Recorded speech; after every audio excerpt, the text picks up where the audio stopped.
Welcome into the Inside Carolina podcast. I'm your host, Ross Martin, and we have a very special podcast edition today. We have UNC women's head basketball coach, Courtney Banghart. For our second time, we interviewed her, what was it, May, June, July, sometime in the Oh, summer. But we have Courtney back. What's going on, Courtney? it's just all the same since the last time we talked, right? That's right. Well, we're a little closer to the season, Yeah. so I wanted to bring you on to kind of give people a chance to see what's going on with women's basketball at UNC, preview the season, check in on the program, and of course talk some recruiting, which I think is really we've written tons of stories about the recruiting class because it's been so good, and so I definitely want to get into that. Before we dive into that, make sure you rate, review, and subscribe to the Inside Carolina podcast. Give us a 5-star rating and leave a review. That helps us, and also our sponsor, Johnny T-shirt and JohnnyT-shirt.com. They're our loyal podcast sponsors and help us do these kind of things and these special interviews. So check them out online at JohnnyT-shirt.com and on Franklin Street at on Johnny T-shirt. All right, Courtney, let's get into it. So last season you were 16-14, your first year at UNC. This is the second year, and you're projecting up, it seems. Can you kind of what's going on with the program right now and getting ready for the season? You're a week away from Yeah, tip-off. We're recording this on Wednesday. Give us a summary of what's going on, and we'll dive right into some other stuff. absolutely. Yeah. Well, first off, I'm glad to be seeing you again. And a lot has changed just in the sense that, like you said, we're a week away. A major roster overhaul from a year ago.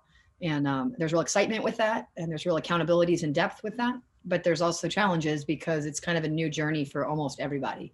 And so as we continue to evolve, I love the depth. I love the accountability. I love the speed. I love the versatility. And we've got good seniors, good senior experience, a lot of talented freshmen, an awesome middle group.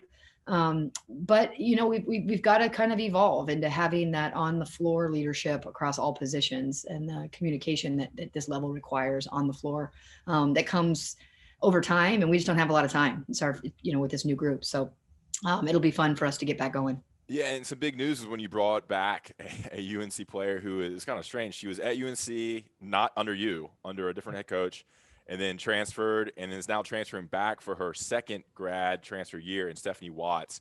Can you kind of go into that process and how that kind of came to happen and what she can bring to the team this year? Yeah, absolutely. When I first got this job, there were a bunch that had been either were leaving or thinking of leaving. And so she was one of the ones I met with that had said, and she had already put her name in the portal and had already decided she was going to USC. And I had said, you're a Carolina grad, so you're always welcome here. I guess she thought about it and decided that it was still time for her to go to USC. And so it was great. I didn't really know her. And then I got a call, I want to say in May, that basically from staff that was, put herself in the portal and said, do you think I'd be able to come home? I wanted to make sure that I knew she had the right talent. I wanted to make sure she'd be in it for the right reasons and knew what we needed this program to be about in the new rebirth. And she was all in, and it's been great to have her. She's dynamic in the wing. She's got a ton of experience. She's healthy now, which is great.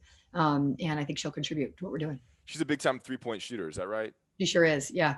Yep. Okay, and I'm sure she knows some of the players on the team already. Is that, and so she kind of Yeah, can play she a leadership played, but role? not with many. She only had Yeah. played with Janelle and Jalen. So she's only played with two of them because we only have four back from a year ago. Okay. So not really, but she knows college basketball, Ross. And that's the thing, is that when you've got so many freshmen and things and sophomores, really, I mean, 8 of our 12 are underclassmen. And so having that experience that both she and Petra bring, as well as Janelle and Jalen, it's so critical. So yeah, she's been a great addition. It's fun to have her back. And I know the Carolina hopeful are really excited for her. So you only have 4 players back from last year's team? Yeah. Yep. Wow, that's crazy. Yeah. That's crazy. That really is a roster overhaul. Yes. So we look at the schedule here, just to so our listeners know. November 25th, you're at home against Radford. I think you play 5 non-conference games: UNCG, High Point, South Carolina State, and Charlotte, and then 20 ACC games. You bet. Is Yeah. that right? Okay. Four of them are before Christmas. So That's right. Yeah, and you play like Wake and Q's twice in December. That's kind of yeah, odd. it is odd. So it was an 18 game season typically. Okay. And so they threw 2 extra games in. And based on the ways the dates fell, we actually are 4 ACC games in before Christmas, and 2 of them are against the same team. And then Syracuse is right after Christmas. Meanwhile, it's the second to last game before Christmas. So yeah, that should make it a little bit easier on our scouters. That's right. Yeah, and I was like, are they playing some like tournament where like you play a pod? And I was like, no, it's weird how they have that. Yeah. Interesting. Let's get into your roster a little bit more. I mean, who do you expect to kind of be the starting lineup, or definitely the rotational players that our listeners should know and that we should know? I know you have a star freshman and multiple star freshmen leading with Yeah. Deja Kelly and the 2 transfers. Stephanie Watts, and Petra, who comes from Illinois via Czech Republic. Yeah, exactly. Yep. Petra's been great. She's a real specialist. Kid can flat shoot it. She was Illinois' leading scorer last year. She's been a career 40% three-point shooter. So with her and Watts, you can really stretch the floor. But you've got to have a lot of experience. And then of course, Janelle inside is a Wade Trophy nominee, and on the watch list there. And so when you look at someone like Janelle, who's had significant experience in the men's side of the game and has had great stat lines throughout her career. And then Malou, who started a year ago for us at the 4 spot. And so your post game sort of returns, but only they're both a year better, I think. And then you bring in those 2 grad transfers. Deja Kelly at the point combo guard is a top 10 recruit in the country. And, she's going to have to adjust quickly to the pace of play that we want to play at and that the league requires you play at. But she's continually competes and will be a huge part of our team. Really, I mean, the strength of our team is also the weakness. The strength is that we are we've got great depth. We've got good people at all positions. The weakness of the team probably is that I don't have a starting 5 yet. And we're a week away from the games. We haven't really had 5 that have separated themselves on both ends to be, when you're in, we play best, but you go right down to the sophomores, mid-year transfer, Ariel Young, as well as the backup point guard, Kennedy Tucker. And those 2 have, they're going to help us, and then our freshman class, I'm just so high on. I think, all of them. You got the inside game of Anya Poole and Ali Zelaya, both of whom they could start. I mean, they're that good. I think they're going to contribute early and often. Of course, we talked about Deja. And then you've got Todd Williams, who's a top player out of North Carolina as well, who reminds me of Scottie Pippen. She might start. She'll certainly play a lot with the ball in her hands and without the ball in her hands. And then Alyssa Utsby is probably the best athlete on the team, and probably also has the best speed. And that's saying a lot with Steph Watts on your team. So, there's just not a lot of weaknesses. The downside is that we don't, we haven't yet had 5 that have been like we're the one. So do you expect Stephanie to start? I don't know. I don't know. She's going to have to, she's going to, I like the idea of bringing some offense off the bench and some experience off the bench, which if you start both grad transfers, then the first guard might be a freshman, so I don't know yet. The staff was talking about it this morning, and they said, if someone put a gun to your head and you had to name a starting 5, I said, I might take the bullet. I'm just not ready yet. So hopefully give me another week and I'll have it all figured out. And we talked about you bringing in, obviously only 4 returning players. So the difference between year 1 and year 2 with this program, you're bringing in more talent, you're bringing some transfers, but where are you right now in terms of program building and obviously looking to win a lot more games this year than last year? Yeah, we before we got injured, we won a lot of games last year. We just only had 5 or 6 able bodies, so we just couldn't sustain the length of the season. Where we are as in the build or rebuild or however you want to call it, re-energized journey is, we've got an infusion of talent. We also have an infusion of energy. I think this is a group that wants to do something special at Carolina. It's not about them. It's about Carolina. And it's about the program that they're a part of. And that always leads to better success. We've got more length and speed than we've had here. And that's both at the guard spot and at the post spot. So I think we're getting closer to playing the versatility game that I want to play. We've gotten back to getting the best players in the country to want to come to Carolina. So that's been helpful. Yeah, that starts with the 2021 class you're bringing, or I guess the second. Yeah, 2020 class was number 10 in the country. The 2021 class, which you signed last week, I believe, is number 2 in the country. We'll get into that in a second. But can you kind of give our listeners, what type of offense do you run? What kind of, from a basketball standpoint, the offense and defense that you want to be known for and people want to talk about when talk about UNC basketball? Yeah, I think the defensive side of the ball is where you got to start, right? Teams that defend well, play well together. And our defense has to be better than everybody else's offense. This is a year you're going to have less prep time, perhaps. You're going to have more disruptions. So having fundamentals defensively is going to be really important. And if you asked me 3 days ago, I'd say we're above schedule. If you ask me now today, because of how we practiced yesterday, I think we're behind, so that's the journey of a young team. But defensively, we're going to play, we'll be willing to switch defenses. We'll play some high risk trapping stuff. We'll also use the whole court. We'll also, sit and guard and hunt deflection. So we'll be a variety of ways defensively. And then offensively, we'd like to be able to play early in the shot clock. So we want to play a bit faster than we've been able to play. We also want to shoot the ball, so we want to have better spacing Yeah. than we've had in a year ago. But you're going to see a combination of fluid play and pro sets in our offense. And we've got a lot of weapons. It's a matter of, again, who's willing to take the shot, who's willing to make the pass. Great. So let's get into that 2021 class. Um, there's 4 players you signed, and we had the release and everything. It's number 2 in the nation. You kind of went across the country in different places to kind of pick who you Yeah, wanted to get, and it seems like you got all the players I believe are ranked in the top 50, 20. the top 20. Yeah, I think they moved up in rankings Yep. from when we wrote an article over the Yeah. summer. Can you go through that class and just Sure briefly can. what I'd you like love about to. each player? Yeah, I'd love to. So Tiani Key, she's from right over here in Cary. She was one of the very first phone calls I made when I got this job. I knew keeping the best players in state, it's got to be a priority. Her sister is the starting center at Tennessee. So she was kind of all over the map, Tennessee and Kentucky and NC State and Florida State. I mean, you name it, Connecticut. And I really, she's my type of player, and she's incredibly versatile, about 6'3", shot blocker, can score from a variety of places, and just has a huge ceiling, great family. So she was a huge target, and it's one of those smiles you get when you get her. And then Kayla McPherson is what we need in the lead and combo guard spot from Athens, Georgia. She's only about 5'8", but you won't be able to catch her in a race, and you won't be able to fight her back when she drives it right at you. She's a really relentless guard. She has deep range. I went to see a high school game and she had 52. She can really score. And again, that was recruiting against everybody in the country for her. And I literally will not forget the day that she committed. I think she's going to have a huge career for us. And then you go to Marasha Wiggins from Kalamazoo, Michigan, who Okay. is really a slashing wing that can really shoot it. She'll help us stretch the floor, super athletic, above average, even at our level defensively on her own. And just the best family, in terms of the quality of character that we're bringing in. And then to round it out, you got Destiny Adams, a kid from New Jersey, my old stopping grounds, who is literally is the glue to any team. She is a relentless rebounder. She runs the floor. She's incredibly physical. She's a great athlete. Her athleticism is actually ahead of her skill set right now, which is exciting because that we can develop. And she's got a motor. I mean, the kid won't back down for anybody, and she's everybody's favorite teammate. So I think I've got kind of a little bit of everything, and most importantly, I have exactly what I need to round out the team. Yeah, I know when we talked last this summer, and I would urge listeners to go back and listen to that one. That was a little bit longer. It was like an hour podcast. We went to a lot of different things. It was during peak pandemic time, and we were able to dive into a lot of different things. So definitely go back and listen to that. We got really into like how Coach Banghart recruits and everything.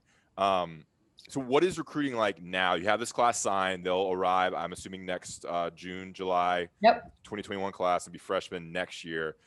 And with football team, they had a lot of 2021 players committed, and now they have to recruit with a long dead period for the 2022 class. And that's posing a challenge because you can't see these players, they can't come see you. So what's Totally. that like from your perspective, trying to now recruit 2022 with all the restrictions that this global pandemic provides? Yeah, I mean, it's the same challenge we had a little bit with 21. So neither Marasha or Kayla, two top 20 players in the country, had been on campus God, that's when the crazy. shutdown happened. Yeah. So they actually had to come on their own. We weren't allowed to see them when they were here. And they just kind of drove around campus on their own. So I give a lot of credit to their families for getting them in a car and getting them to Yeah. see it. And a lot of credit to Carolina that they loved the place even with nobody here. But yeah, we have to do everything's virtual, not only us seeing them, but on the floor, but them seeing us, right? And so we're doing meet the staff, we're doing player game nights, we're doing all different types of ways to make us as interactive as possible. Yeah. And then we're watching them on live streams the feeds can be really scratchy or terrible, or they glitch, or they could be great, and you just have to keep going. And we're getting in our live stream shape. We're getting in shape on it. It was really hard to begin with, but now there's no end in sight. So yeah, it's a challenge. We'll take a smaller class though because of it. We'll really hone in. We've already honed in, and we're going to keep it tight. Was that like summer games that you were live streaming? Yeah, and spring and fall. And then now they're high Yeah, school I mean, I season watched one yesterday. Yeah, you're just sort of watching play dates and anything you can. So you Either like maybe talk to the coach and be like, hey, can you film this? Is that kind of how it all the time. works? Yeah.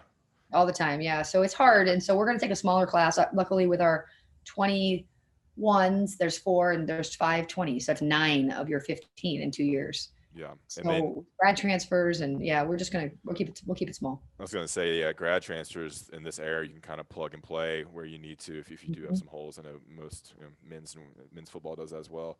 Um, Okay, so let me see. Look at my notes right here. Yeah. Okay. So the coaching staff, you had two.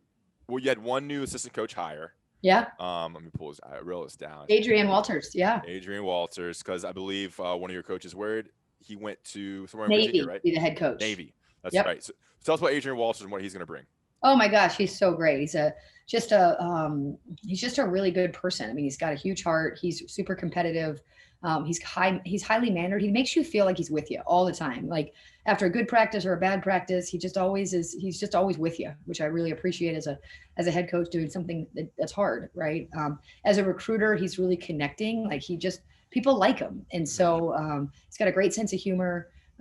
He has great gratitude for being here and with us, and he's just been he holds the kids accountable and he loves them, and that's a really important mix. What do you look for when we bring people onto your staff? You're obviously the leader of the program, and as a leader and a CEO, you have to make hires and the type of personalities you want to bring to mesh in, along with the talents and abilities that can help you get to where you want to go. Yeah, it depends on who's already there, right? So with Coach Joanna Luca White, who works with our post players and has a really good pulse on the inner dynamics of the team, and then with Carrie Moore, who heads up our recruiting and works with our guards, we got to be a little bit more picky, right? And because they're both so good, and so with Adrian, I really loved that he had ties in the Southeast. He came from both Alabama and Auburn. He has high academic, and that he was at Georgetown. He also used to be in the banking world. So he's a smart guy that is a hard worker and a family guy. And so he just is I was able to really, to answer your question, my hiring is all about fit. It's all about fit with everybody else that's here. Yeah. And personalities that go together and someone you can obviously work with and make you better, make the program better. Yeah. Okay. There's one other hire that we definitely want to talk about. But first, that's Jackie Manuel. But first, I want to talk about Johnny T-shirt and JohnnyT-shirt.com. Right on Franklin Street and online at JohnnyT-shirt.com. And Inside Carolina premium members can get 10% off with your discount code. Christmas is right around the corner. Get all your sweatshirts, T-shirts, women's basketball gear, men's basketball gear, jerseys, throwback football jerseys, stocking stuffers, anything you need right on Franklin Street at JohnnyT-shirt.com. They have a great website, and use that 10% off discount code to get all your Carolina gear and apparel. It's awesome. Johnny T-shirt and JohnnyT-shirt.com. We're going to pay some national ads here. We'll be right back with Courtney Banghart and talk about Jackie Manuel and more women's basketball. 3, 2, 1. And we're back with Courtney Banghart, the head coach of the women's basketball team here at North Carolina. We teased it. Jackie Manuel, obviously, and if you're a UNC fan, you know his name. When I was in school, he was a senior. I was a freshman on that 2009 championship or 2005 championship team, defensive stopper, a legend. There was a T-shirt. I don't know if you knew this, Courtney. I did. I didn't know this when I hired him, but I know. Yeah, Jackie Manuel has a posse. It was a huge T-shirt. Everyone had one. And it was I think I had to shut it down because it broke some sort of legality stuff. But a defensive specialist, an all-around great guy. Tell us about what happened to bring him onto the staff and what his role is now. Yeah, gosh. I really didn't know how loved Jackie was until we got really close to hiring him. And as I've told people, I know he's loved, and now I am the captain of the Love Jackie Manuel. He is as egoless, hardworking, humble. He also just gets it. He has a totally unfair skill that very few have, that he just gets it. Like he understands team, he understands winning, he understands building, he understands, he's brought so much to our team. In between drills, he fist pumps everybody on the team, staff, players. He's into touches. Like there's no doubt in watching us practice, there'll be no doubt to anybody why he was a captain of a national championship team. He has it, right? But what happened was we had an opening for Adrian Walter's spot, actually. And Jackie had just been, their staff at UNC Wilmington had just been let go. And so I knew that someone had presented to me that he was available. And so him and I had a conversation, and I just loved him. And yet he had never been on the women's side. We knew we needed Southeast recruiting ties. We were really close to getting Caleb McPherson and some other kids out in the Southeast. And Adrian has really deep roots there. And so with what our need was, again, we talk about fit. What our need was at that time, we needed Adrian's recruiting experience in that particular area. And so then fast forward, and we have a director of player development and recruiting operations. And as you can imagine, what I'm highly motivated to do is give Jackie experience recruiting on the women's side, so that Shall we have an opening and he wants to fill it, he can merge right in there and has that. It doesn't have to again say, I don't have any women's basketball sort of recruiting experience or whatnot. Anyway, and so he's just been, because of COVID, you're actually allowed to have 2 extra support staff, which is what, he's one of them, that are allowed on the floor. And so he's actually been able to be on the floor more than in what would usually happen on the coaching floor. And he's just, all I have to say is I'm a better coach and I'm a better person having Jackie in my everyday. He makes me better, and he makes me, I'm already optimistic and happy, and he just makes me happy. So he's just a special hire. So what is his exact title? Director of Player Development and Recruiting Operations. So he does kind of heads up all of our player development. He does every other scout with an assistant. And so with the other film guy, he breaks down every practice. So we live code him in practice, and then he creates sorters for me. So him and I are really, he's in here a lot in this office where we're just sort of talking about progressing our team to the next step. And so he's heavy basketball, but yet I make him sit in on all of our recruiting meetings because I want him ultimately to feel like, should that be a position he wants to elevate to, he's ready to play. He's plug in, ready to do that. And so you have 3 assistants and another person in Jackie. I have a director of video and scouting, and then I have Jackie, who's director of player development. And they can both coach during practice? They can both, but be on the floor. Yep. Okay, they can't necessarily, they can't necessarily coach, but they can be on the floor and pass and do some of the things that typically they'd have to be off the floor for. Yeah. And so he's just around our kids. And so our kids are just, I walked up today to go to our staff meeting, and one of our players is up, they're a sponge for his knowledge. And he's this kind soul that people just, honestly, I get it. I'm in the Jackie Posse, man, the Jackie Posse for sure. Yeah. Maybe y'all could make those shirts and make it like a UNC official type deal. And so totally. Awesome. Yeah. I mean, he was kind of the glue guy for that 2005 team. Definitely not like a major offensive force. I remember, I hope he doesn't listen to this, but people would get nervous when he had the ball on offense. That was kind of a running joke because he wasn't exactly like a shooter or scorer, but man, he could rebound, he could defend. I mean, he was a lockdown defender, and his size and length at 6'5", 6'6", with his long arms, how athletic he was. I mean, he could guard, from the 1 to 4. He's helped our defense in that way because the things that he says,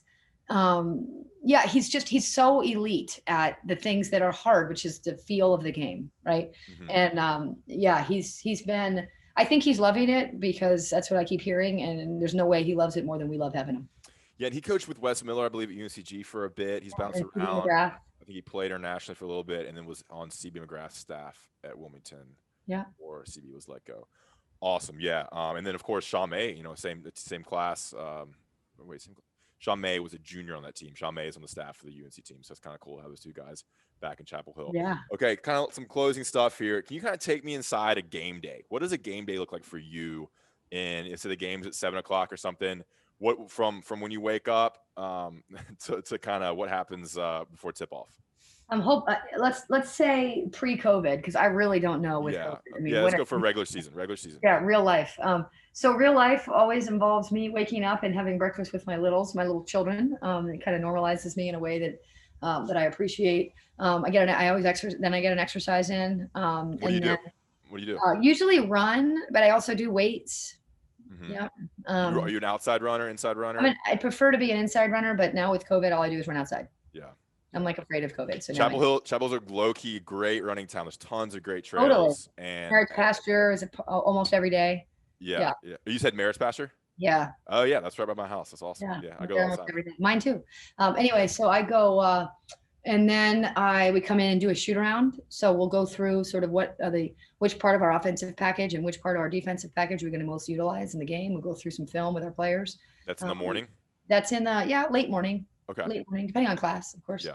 And then I typically, just because this is how I roll, I'll kind of watch a little bit more film just so I'm totally engaged and whatnot. And then it's a lot of waiting around. We do some media, we do some radio. But yeah, game days it's ironic because game days, if I could take some of what my night looks like after a game and do some of it ahead of time, it would make my nights much better, right? But everything happens after the game is break down the whole game, break down the individual sorters. I mean, you're watching film at 2 a.m. after a game, but meanwhile, from noon to 7, it's a pretty slow time, right? Okay.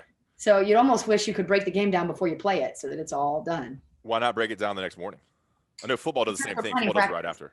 Go ahead. Yeah, because it involves planning practice, and then of course the kids come in and they're ready to watch film and they want their individual sorter. And then in our case, we play Thursday, Sundays. So on Friday, we're moving to the next opponent. Okay. So the practice is a combination of were there any glaring holes that will carry over, as well as let's shift gears to the new opponent.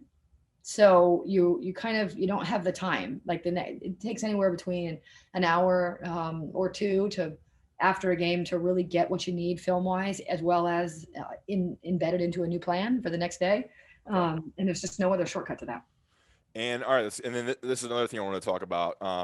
The nutrition and strength conditioning plan for your team. That's obviously done a lot during the summer and leading up to the start of the season. You kind of take us into what you want out of your team from a strength conditioning standpoint and how that works with y'all, like what Yeah, y'all big do, time. Yeah. and then Two we'll new get to hires. nutrition. Yeah, so I made 2 new hires and they're huge. I think they're the 2 most important. Arguably, we joke they're the 2 most important positions on your staff, because if your players are not healthy and they're not fit, they're no good to you, right? So your assistants are critical because of game planning and recruiting and player development, but really, if they're not fit and healthy, they can't play, right? So we hired a new strength coach and a new trainer, and I nailed it in both areas. And both of them are now they're our sport performance team. So together they tackle nutrition, which is everything from vitamins to daily intake of food. And we control their intake a little bit. So instead of giving them meal money, we actually just take their meal money and then buy them meals. So instead of like trusting that their choices are good, we kind of control their choices a little bit there. We also do the hydration where we test their hydration levels. So those are spot checked to make sure they're getting enough hydration. In terms of the lifting, we call it mobility now. So they're basically getting a mobility session every day. So any day we practice, they're also getting a mobility. And so they might be lifting for power one day. The next day they might be do a low. So they're instead lifting low volume, more movement. Yeah. Another day they're doing mobility after practice, which is more of a rollout and more of a flexibility deal. So our strength coach and trainer are really creating those plans on a day-to-day basis. Awesome. What did you have to eat today? I want to get into the diet of Courtney Banghart. I had a hard-boiled egg and an avocado and a banana for lunch. For breakfast. Okay. And for lunch, it's 2:00. I haven't quite gotten around to it yet, but that's people say, some people stress eat and some stress don't eat. I always say I don't do either. I don't have time to do either. I don't have time to be stressed and I don't have time to be laid back. So hopefully there'll be some nuts or something down on the counter when I get down there. Okay. Awesome. All right, and to close, when you look back at the 2020-21 season, you're sitting there in March and April, what do you want to have to say about this team and this season? I think that's a great question. I think for them, I would want that for the program, I want them to go to the NCAA tournament. It's been a long time. I want that to happen. Okay. Long for Carolina's sake. And then for them, we have so many 8 of our guys are a very young part of our core and they're super talented. So I want them to build the right habits on and off the court so that they can become the Final Four team I want them to become over time. We're not a Final Four team this year, right? And so, but you don't go from, an NCAA tournament berth to a Final Four in a year. There's some steps to take. And so I just want that younger core to build the right personal and collective habits on and off the court so that then when we get the next class of talent in, then it's not like we're starting all over again. We're just adding 4 to what we're already doing, right? And the next year, even more, So yeah, that's what I would say. But for the program, I would like us to hang a banner as an NCAA tournament participant. Great. I lied. I got one more thing. Cool. Kara Lawson was hired at Duke, and that was a big name. It was a big deal. She worked for ESPN. She was on the staff of the Boston Celtics. She played at Tennessee. I recognized her, and I think a lot of people who are just kind of regular sports fans recognized her. And I think y'all are on the uptick. I think Duke will be the uptick. What do you know about her? Have y'all talked? Yeah. Yeah. So rivalry here. Yeah, I met her out at USA Basketball. I was coaching the U23s. We're going out to Tokyo, and she was coaching the 3-on-3 team.